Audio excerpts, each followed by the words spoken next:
I'm Mehra here to greet you on FOX5PLUS WDCA Washington DC. Today our show will air a world of renowned rapper. His name, Bohemia.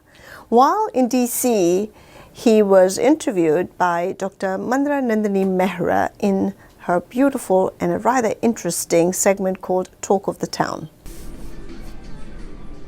Hello, I'm Dr. Mandira N Mehra from Global Television Networks, FOX5PLUS, right here in the nation's capital, Washington, D.C.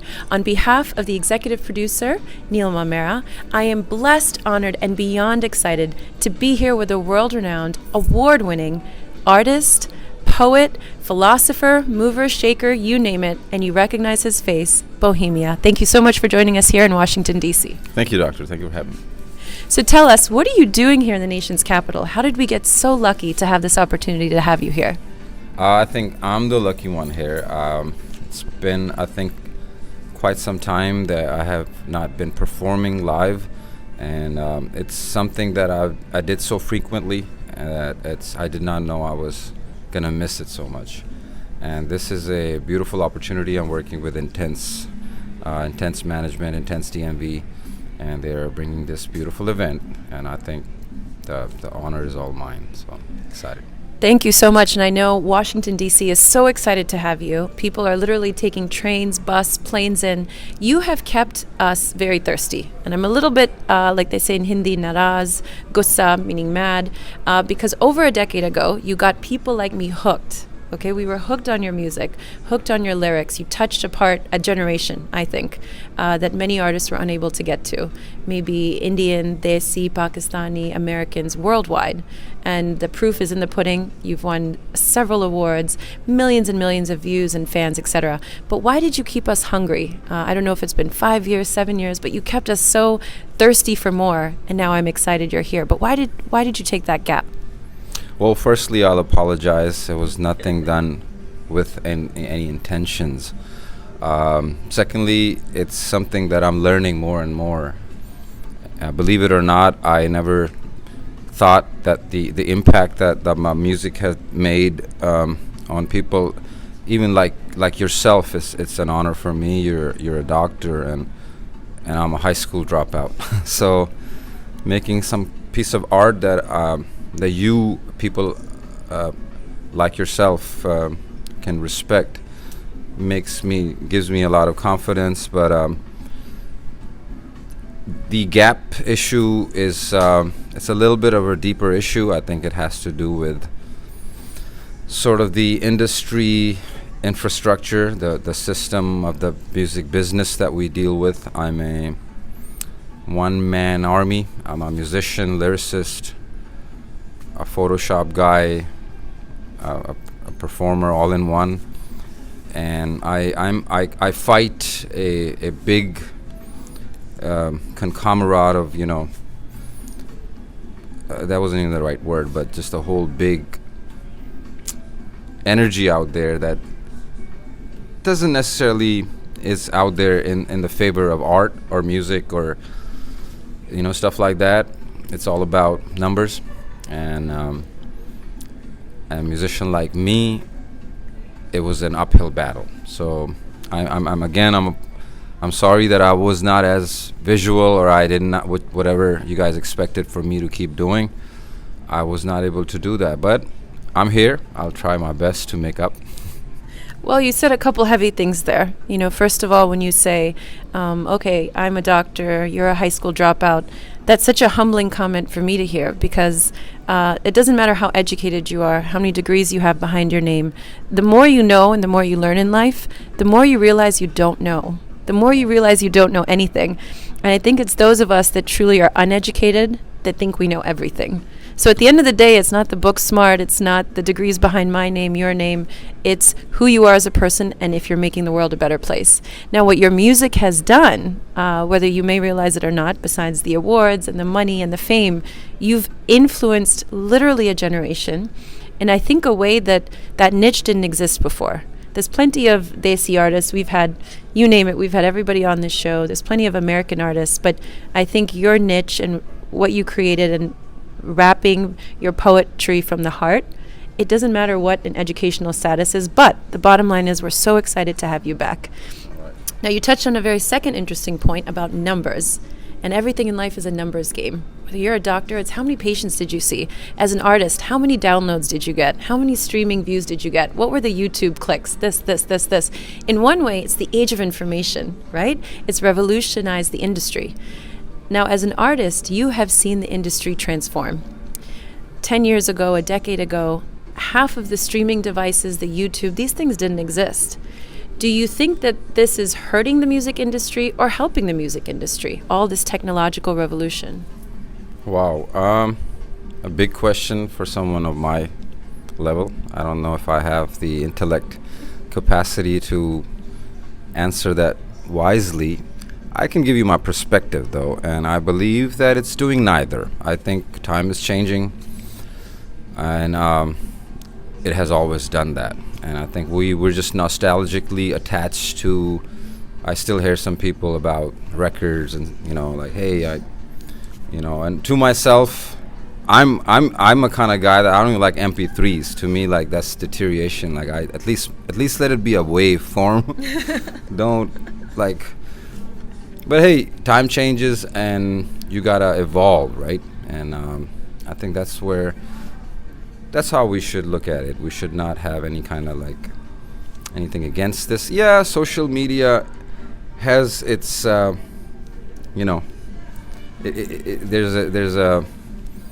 a lot that it gives you, and I'm all for it. But I think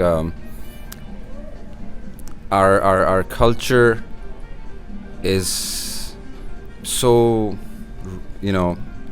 deep rooted in a sense that anything from a Western point of view is it's just a change. And hey, if you are against change, then it's an uphill battle for you. So, but I don't think it I would not say it has hurt, though. I would not say that, because hey, if I tell you how we made songs back in the days, it was a whole process of going to the right studios and just having enough time to deliver that art. And nowadays you got such flexibility. You could be in your bedroom with a laptop and you can redo it as many times, and nothing. I don't think that takes away from the art form. A lot of OGs, a lot of artists look at it like, hey, this is like taking away. No, I think it's a different way of doing it. And the con of it is the oversaturation. I think more and more people have ability to have their voice, but not everyone has a point to make, right? So that's where that's a wrong thing to say. If I say, hey, I don't think you have the point to make, that's an opinion situation, right? So, but hey, if we're gonna have so many people speak at the same time, referring to social media, it's gonna be chaotic. It's not gonna make any sense. If I'm understanding you correctly, I heard a couple things in there. Number one is, as an artist, your passion is not, let me get 1 million views versus 3 million views. Your passion is to create an art. And if that art is appreciated by someone, great. If it's not, it's not. But that's your medium. That's your passion, is that art. The problem I think we face with social media, like you're saying now, is so many people are just doing it to do it. Not necessarily because they have a mission or a vision or they're promoting a message. Perhaps they're just doing it to get those clicks or to get the views on Instagram or YouTube or whatever. But it's definitely revolutionized the industry. Now, speaking of revolution, what pieces, albums, music, what can we look forward to from you, since we're all so excited? So I'm working on my next album. I know people have been hearing that for a long time, but given there's things with the music industry side of things that I'm not at the liberty of sharing publicly, but if you guys can read between the lines, as soon as I can, release my personal music that is dear to my heart, and it's for my core fans. Without any red tapes, without any issues, I'm going to do that right away. But that's hopefully not going to last too long. I have shot my first solo video. It's a bit of a slow song. I'm going back to the storytelling Bohemia. I used to speak a lot about my personal story.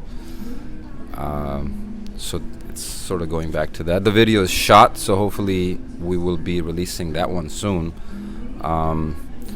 Other than that, I'm looking forward to this event and many more events. So yeah, I'm back active.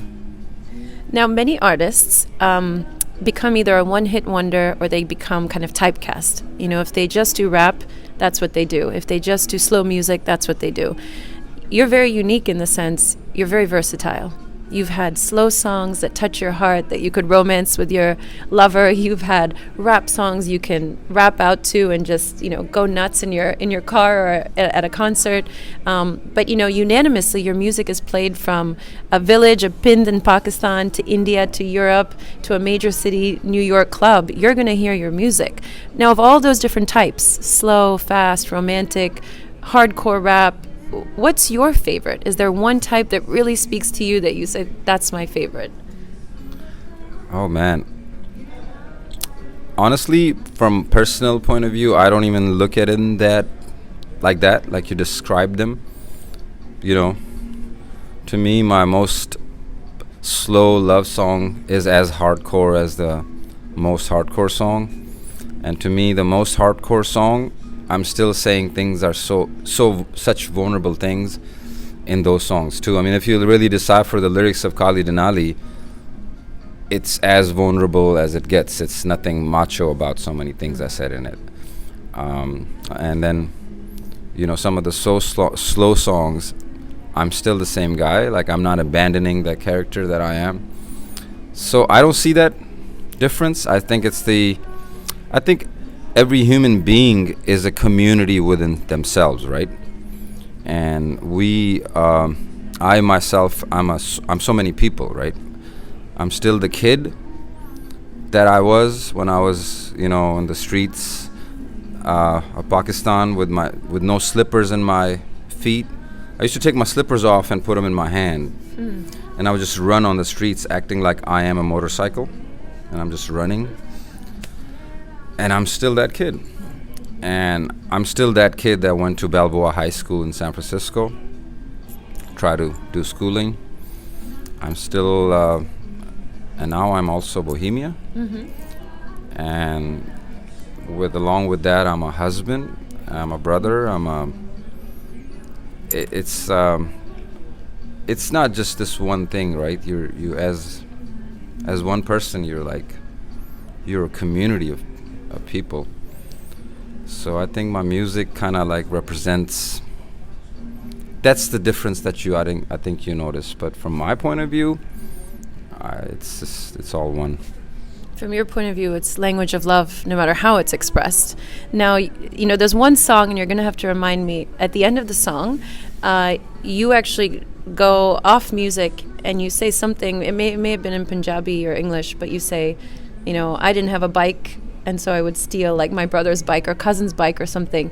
And I have 3 little girls, but the oldest one is 4, and we just bought her a bike. And it's funny because and we're just teaching her, but every time I put her on that bike, I think about opportunity. And am I spoiling her? And then I think of your lyrics. I think of that little line that you said at the end of that song that I heard so long ago. And I think to myself, now how did that make him who he is today? And why did he incorporate that line about the bicycle and borrowing or stealing his older brother, older cousin's bicycle, and learning how to bike that way? How did you decide to incorporate something so simple that every one of us can relate to because we all know how to ride a bike? So the track you're referring to is called Koi Fark Nahi. Yes, yeah. Means there is no difference. A lot of people did not get it, but I had a song a few years before that called Zamana Jali. In Zamana Jali, I speak about how the whole Zamana is just bad, it's Jali. And I'm so adamant about that I know how I can tell that Zamana is Jali, right? A few years later, I do a track called believe it or not, I just don't want to go on long tangent stories. I don't know how long of an interview. We're honored. We'll let the editors do their magic, but tell us everything you can. So Koi Fark Nahi is actually me myself debating Zamana Jali. Because in Zamana Jali, Bohemia said everything is Jali. Log Jali, this Jali, that Jali. Mm-hmm. Only thing that he did not talk about is himself. And that made me feel like, so what are you saying? Are you not part of the zamana? So to kill that argument in my head, I say, okay, koi fark nahi mere ch zamane ch. Does that answer it? Maybe it will. Meaning, if zamana jali, I'm part of the zamana. Koi fark nahi mere mein bhi because I'm just like the zamana. And the ending, I think that story epitomizes that feeling, right? The fact that I am that kid that was in Peshawar, right? These brothers, Shakil and Jamil, they used to teach at St. Mary's High School in Peshawar, where I was going, and they were my teachers. But they had a band, and they used to do band practice. Like one of them was a keyboard player. I used to look at his keyboard. I want to be a keyboard player like him. And they were so cool. You know, they had nice hairstyles and clothes, and then they had these bicycles. And they would after school, they would park their bicycles and go do band practice. And then us little kids would somehow convince them to like, hey, can we just take your bike? Like, bicycle has been my first love, way more than music, way more than anything, ever since I was a little kid. Still, I bicycle all the time. Even now, for a little while, I actually didn't have a car. My lease expired, and I never got another car because I have nowhere to go. I don't know where to drive. I have nothing to do. But I have a bicycle, though. I'll never be a person without a bicycle. I'll always have a bicycle. That's me time to me on my bicycle. Koi Fark Nahi is a song that actually, there's a part in which I say कि ਕਿਸੇ ਕੰਮ ਉਦੋਂ ਆਉਂਦੇ ਨਹੀਂ ਗਾਣੇ ਜਦੋਂ Instagram ਤੇ ਭੈਣਾਂ ਦਿੰਦੀਆਂ ਤਾਣੇ ਉਹਨਾਂ ਨੂੰ ਕਿਵੇਂ ਦੱਸਾਂ ਕਿੰਨਾ ਕਰਾਂ ਮੈਂ ਪਿਆਰ ਨਾਲੇ ਅੱਜ ਕੱਲ੍ਹ ਜਿਹੜੀ ਮੇਰੀ ਦਿਲ ਦੀ ਦੀਵਾਰ ਉਹ ਟਰੰਪ ਦੀ ਦੀਵਾਰ ਤੋਂ ਵੀ ਪਹਿਲਾਂ ਬਣ ਚੁੱਕੀ ਸੀ ਕਿਉਂਕਿ ਮੇਰੇ ਮਨ 'ਚ ਤੁਹਾਡੇ ਸਾਰਿਆਂ ਦੀ ਖੁਸ਼ੀ ਸੀ ਇਹ ਗੱਲ ਕਿਉਂ ਨਹੀਂ ਮੁੱਕੀ ਜਦੋਂ ਗੱਲ ਸਾਡੀ ਮੁੱਕੀ ਸੀ ਮੈਨੂੰ ਹਲੇ ਵੀ ਨਹੀਂ ਪਤਾ ਕਿਸ ਗੱਲ ਤੋਂ ਤੂੰ ਰੁੱਸੀ ਸੀ ਜਦੋਂ ਕੱਖ ਨਹੀਂ ਸੀ ਪੱਲੇ ਮੇਰੇ ਮੋਟੀਵੇਸ਼ਨ ਤੁਸੀਂ ਸੀ ਉਦੋਂ ਮੇਰੇ ਤੇ ਕਰਦੇ ਸੀ ਨਾਸ ਸਾਰੇ ਤੁਸੀਂ ਵੀ ਮੈਨੂੰ ਡਾਇਰੈਕਟ ਟੈਕਸਟ ਕਰੇ ਅਕਸ਼ੇ ਕੁਮਾਰ ਪਰ ਕਮੈਂਟ ਛੱਡਣ ਮੇਰੇ ਰਿਸ਼ਤੇਦਾਰ ਮੈਂ ਕਹਿੰਦਾ ਸੀ ਖਰਾਬ ਵੇ ਜ਼ਮਾਨਾ ਪਰ ਜ਼ਮਾਨੇ ਤੋਂ ਵੀ ਭੈੜੇ ਮੇਰੇ ਆਪਣੇ ਹਾਲਾਤ ਕੋਈ ਫਰਕ ਨਹੀਂ ਮੇਰੇ ਤੇ One of my sisters, we just somehow haven't talked for a while, and it was a post that I did on Instagram, and everyone was going after Trump and his wall, and it's like, and my Instagram post was simple. I said, hey, why blame Trump? Why blame Trump when we all got walls around us? It's like people just love having the scapegoat. Like I remember just a few years ago, every rapper was wanting to be like Trump. And now everyone is like, hey, like, just cut it out, guys. Like, it's so cute to me. Like, everyone that hates the man loves the man. The whole thing is cute. It's like, bazicha atfal hai duniya mere aage, hota hai shab o roz, tamasha mere aage. It's like Mirza Ghalib said. But my sister did not like that comment about having walls around. And I guess I didn't speak to her, so she somehow...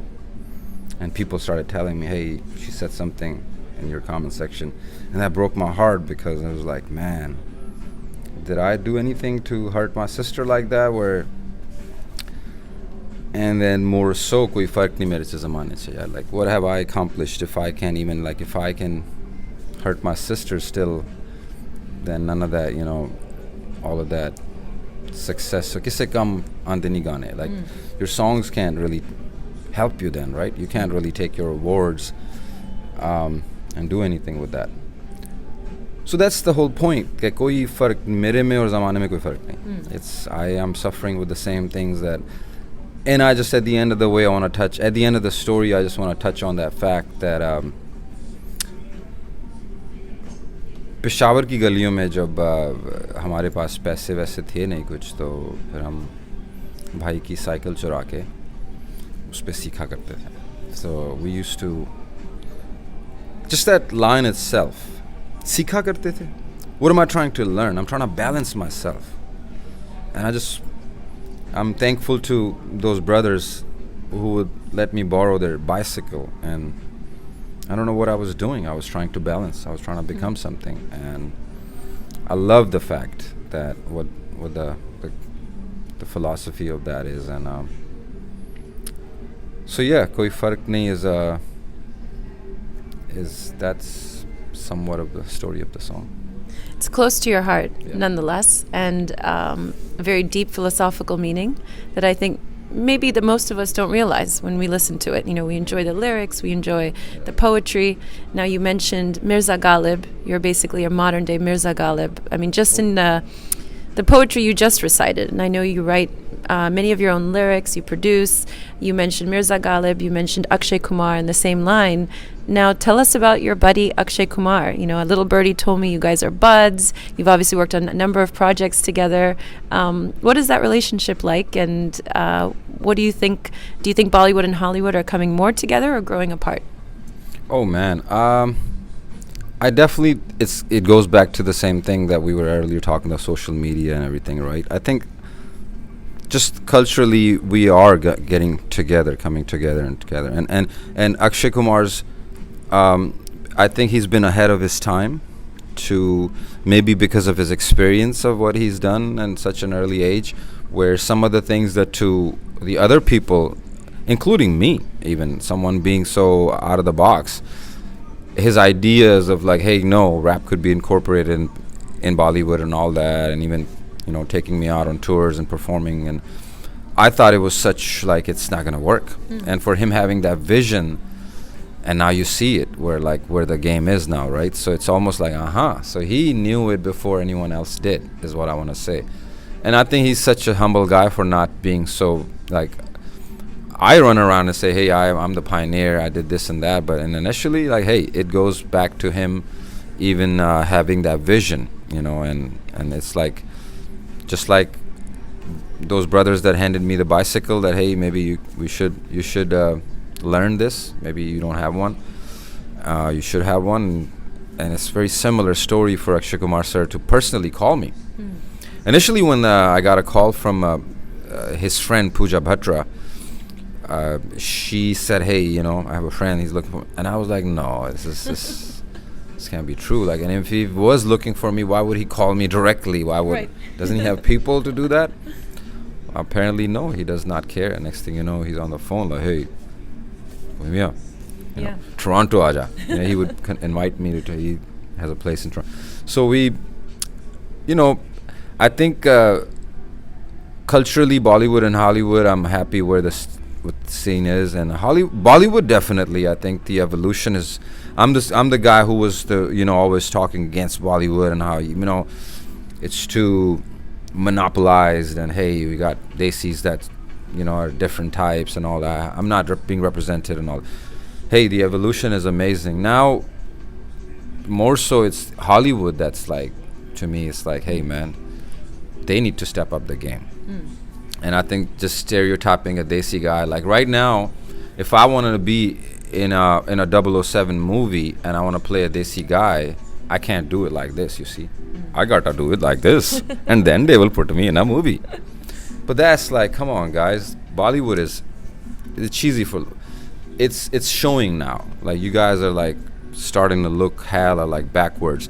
Bollywood is more innovative to this day, to different ideas and just discussing different sexuality and, you know, somewhat taboo issues that movies are like discussing, and I think that's great.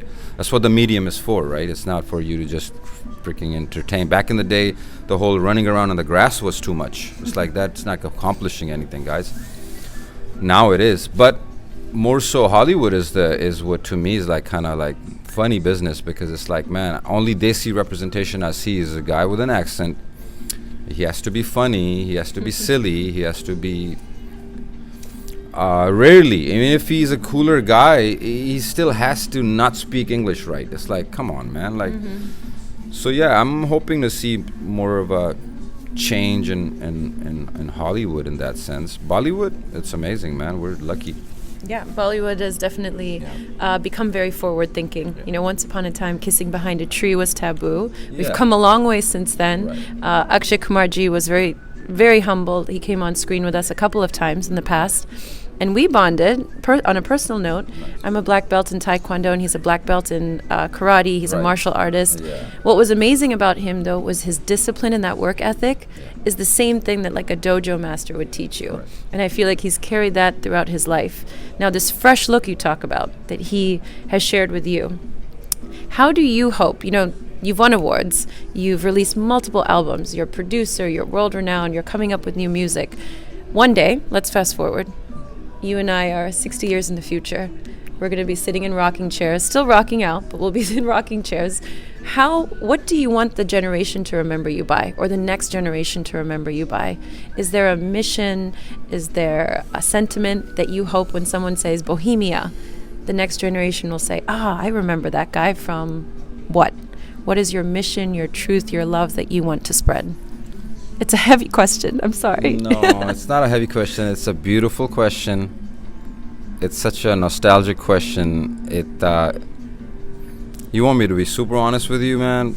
It's a question that belongs in a beautiful novel or a book, or maybe some kind of a movie.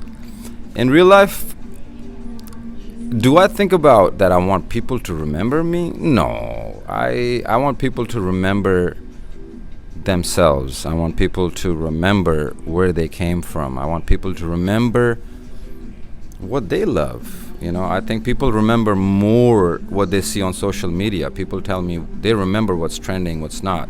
They remember, you know, who posted what. You know, they remember who unfollowed who.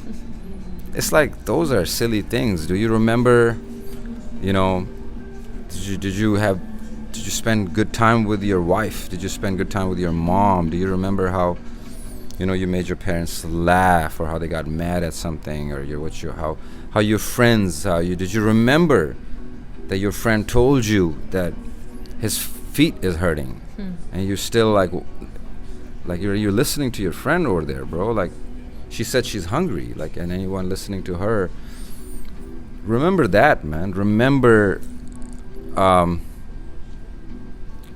in the now, you know, like, it's don't remember Bohemia. There's nothing to remember about me. I was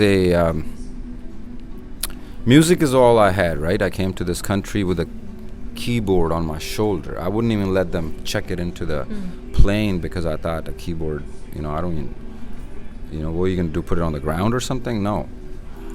And that's first thing that happened to me. I lost my mom and to cancer.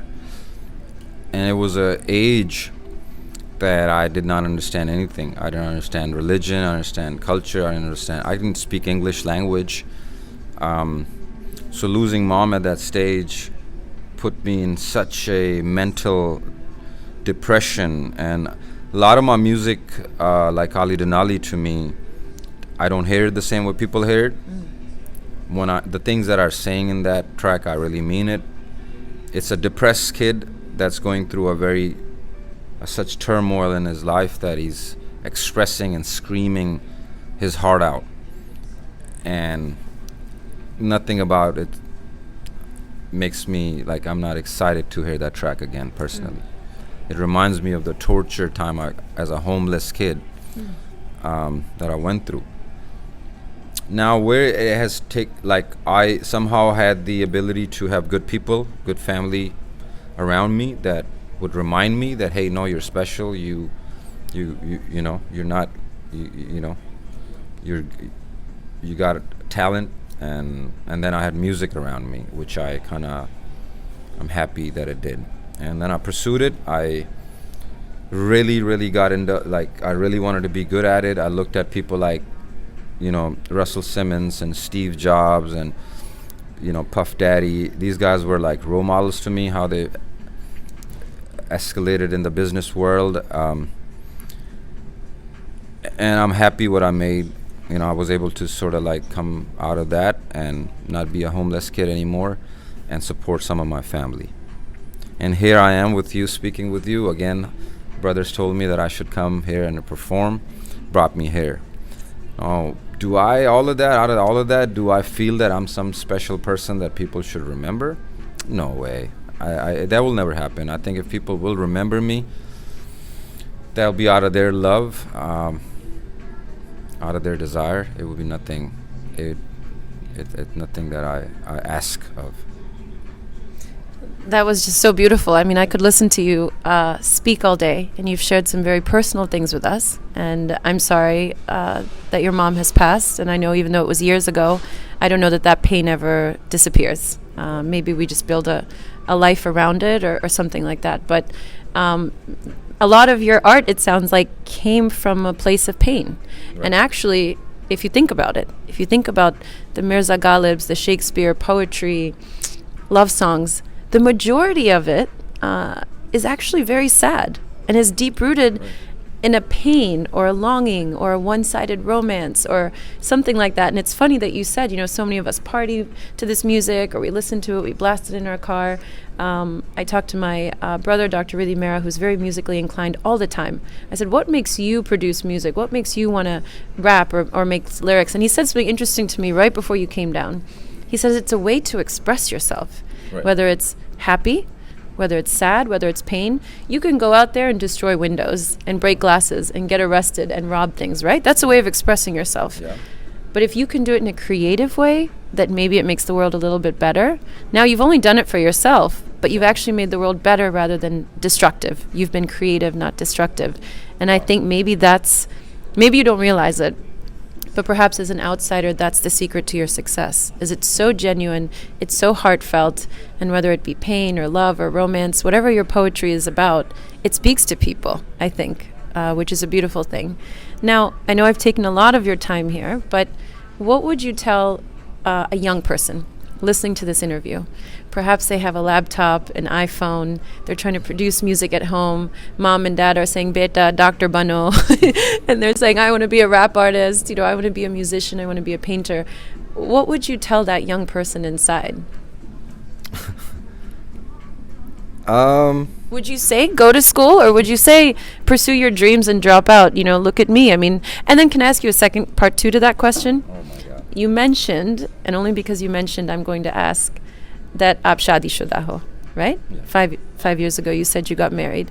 Do you guys hope, as a part B to this question, hope to start a family, hope to have children?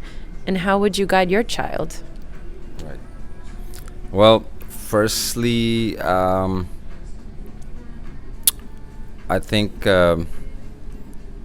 kids these days have access to so much that they don't really need to listen to what I need to tell them. A lot of kids tell me what to do. These days, that's what's going on. Everywhere I go, these youngsters grab my own phone and they say, Paji, you can do this. I'm like, oh, how did you do that? Well, and you should do this. And I'm like, oh, you think I should do this? Yeah, do this every day. Post. And then they go to the story, and then they go here. And it's like, wow.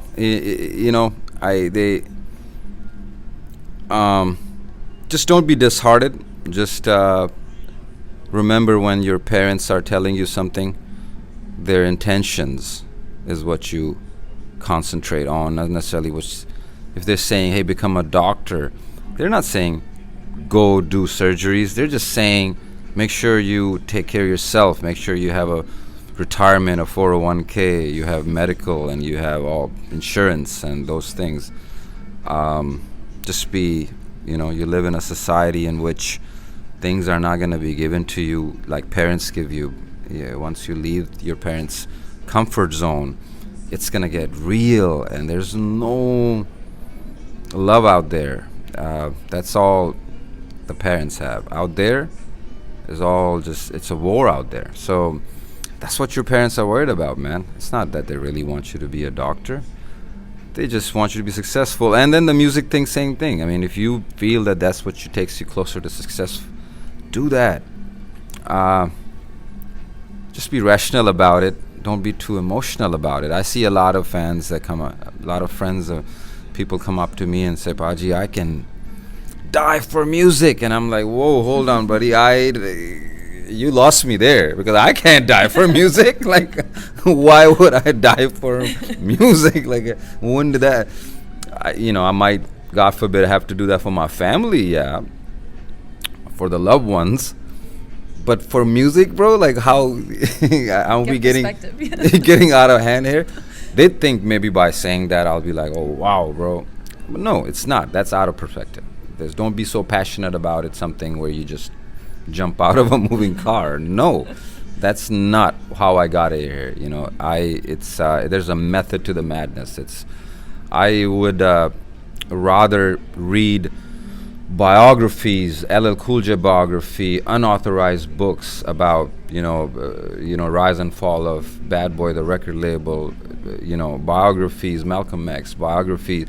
I would find books that other rappers would mention in their books that they read, and then I would go find that book and I would read that book just to feel like what that rapper read. So I'm here reading Winnie Mandela's books. Nelson Mandela's wife, she wrote books when Nelson was in locked up, and I'm reading these books. Why? Because LL Cool J and Tupac read these books, and I'm reading their books. They're talking about other books. Man, I would be sitting reading, doing these things 7 p.m. and next thing you know, it's like, wow, why does my thing say 7:30? Well, it's 7:30 the next morning. I've been sitting all night reading. I would meet these guys. They would say, hey, man, I need these new things like websites and stuff. And they would ask me, give me money, I'll make you a website. I started reading Flash books, CSS coding books. I made my own website because I didn't have money to pay them to make me websites. Next thing you know, they were looking at my websites going, bro. And I'm like, bro, I can just right click and steal your code. You know that, right? So now, I don't know, I got drifted, but your question was that whether it's parents or is it your computer, is it this? No, it's just the rational mentality, and never looking at your parents as somebody that they're telling you something that they have any kind of negative, like malicious attempt. No, your parents have everything. I mean, if anything, I would say pick parents over music. No, listen to your family. They'll always know what to do. These computers, these programs, they are telling you something to do, guys. And I don't know what this agenda is to make people tweet and make people create these stories, and this is fake. The real world requires real connection requires no Wi-Fi. If you're connecting to a person with Wi-Fi, you're not connecting. That does not. And any of this Elon Musk can put wires in our brains and tell me that I can control things. Nothing will replace language. What God has given us the ability to speak and be able to say wrong things. That's where the beauty of life begins, when I make mistake. You want to computerize everything you want these cars to be automated, so that there's no such thing. There's no life in that. That's like this chair. It's completely right? It's just done engineered to not wobble. It's done, it's dead. Life is wobble. Life is us holding hands and you hoping I don't fall and I'm hoping you don't fall, and we don't know who's gonna fall, and maybe we're both gonna fall. That's where life is, and that's language. And when I say hajay bhi scientists खेडन mind tricks, ਅਸੀਂ ਸਾਰੇ brain wash jug matrix, ਅਜੇ ਵੀ ਦੇਸ਼ 'ਚ ਮੇਰੇ ਬਿਜਲੀ ਨਹੀਂ ਪਰ ਸਾਇੰਸਦਾਨ ਬਣਾਉਣ spaceships. I'm talking to Elon, man. Homie, what you doing, bro? Those $1 billion upside down rockets, there's kids dying still, bro. That's just you. You're just a rich kid that I'm just the real life is none of that. Real life is not rockets. It's not up in the stars. Real life is right here between us, and we're missing that moment, man. Over these machines, over these screens, we're missing all those mistakes that we can make because we want to be perfect. Pictures, filters. No, man. It's and then listen to your parents. Yeah. But then the second half of your question about the us having kids. Wow, that's just a dangerous thing. I think me and my wife, we're both kids right now. Sure. And the older we get, the childish we get. So it's such a scary thing to think about being a parent. I don't know how my parents did it. Something that I don't feel ready for. And you speak of getting older, and many people think getting older means you're getting wiser. And I know your birthday's coming up soon because it's the same month, 14 days after my husband's birthday. And it's funny because every year I wish him, I say, well, number one, you'll always be older than me. So that makes me feel good. And the second thing I say, may you grow old, but never stop playing. You know, that's really, like you talked about life and what is the meaning of life, and you summarized it. It's messy, it's dirty, it's making mistakes. That's where life happens. It's dynamic, it's never constant. They say the only thing you can guarantee in life, the only thing is it will change. And so from this moment to the next moment to next month, next year when we talk to you, your life would have changed. My life would have changed. We may have different perspectives. So on that note, I could talk to you all day, all night. I love philosophy, poetry. I'm a huge fan. I know our millions of viewers, 6.8 million viewers, and then we'll get it out on YouTube and social media. But you sent a very powerful message. And I think if people take away maybe two messages from this whole interview, it's number one, be present. Right? You talked about the power of being present. We use social media, but yet we feel more disconnected than ever in our life. We have an opportunity where you can be connected to Pakistan, Dubai, New York, and yet we feel alone and isolated and depressed. So it's about being present, number one. And number two, you spread a beautiful message about love. That from pain, from happiness, joy, sorrow, wherever you're coming from, one thing we all share is love, and we should promote that. So on that note, my friend, any final loving message to your fans, to your viewers, to anyone that will come across this interview? Well, thank you so much for everyone that has ever taken a moment to support me and help me out. It's been lovely. It's been everywhere I go here in DC, the love that I'm getting, it's just humbling. It's just beautiful, and it's like living a dream, man. I still don't believe that I've done anything, contributed anything to the world that's that special. But if I have, then hey, I lucked out there, man. I wish that luck upon everyone. That if whatever you want to desire, whatever you want to be. I wanted to be this thing called Bohemia. There was beanies and people take me seriously. Hey, it's as a kid, I've done Superman, I've done Michael Jackson, I've done all those characters, right? I was a Batman, I did all that. And now I do Bohemia. So I feel like I'm still a kid, and I get to live as a child, and people accept me. It's just so humbling and beautiful. So everyone that has supported me doing that, thank you so much. Hopefully by saying it like that, I didn't taken the fun out of it. Like you're like, we've been supporting this guy. But lastly, I'm thankful to everyone that's joining me at the event. Hopefully you're joining us tonight, right? That's tonight at DC. And I haven't performed in a while, and the excitement that I'm seeing everywhere is making me more and more nervous. So hopefully I can perform tonight. It's like riding a bike, they say, right? So thank you so much for gracing us on the screen. Thank you for joining us in Washington, D.C.